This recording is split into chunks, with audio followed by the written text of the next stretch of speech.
இன்றைக்கு இந்த பகுதியில் இன்றைக்கு ஜல்லிக்கட்டு இந்த வீரம் செறிந்த மண் என்பதற்கு ஜல்லிக்கட்டு வீரர்களே சான்று.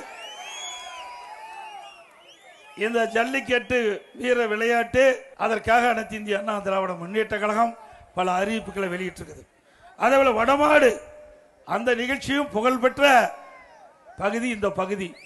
ஆக ஜல்லிக்கட்டு விளையாட்டும் வடமாடு புகழ்பெற்ற அந்த விளையாட்டும் இரண்டும் முக்கியமான விளையாட்டுகளாக திகழ்வது இந்த மாவட்டத்தில். ஜல்லிக்கட்டும் வடமாடு பிடிப்பதும் அனைத்து இந்திய அண்ணா திராவிட முன்னேற்ற கழகம் உங்களுக்கு பக்கபலமாக இருக்கும் நேரத்தில் தெரிவிச்சுக்கிறேன்.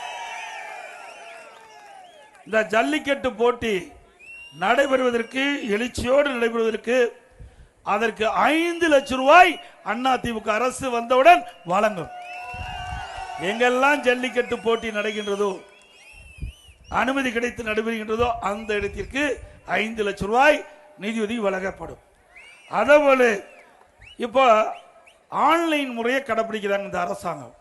அதிமுக அரசு வந்த பிறகு இந்த ஆன்லைன் முறையை ரத்து செய்து ஏற்கனவே இருந்த பழைய முறையை நடைமுறைப்படுத்தும்.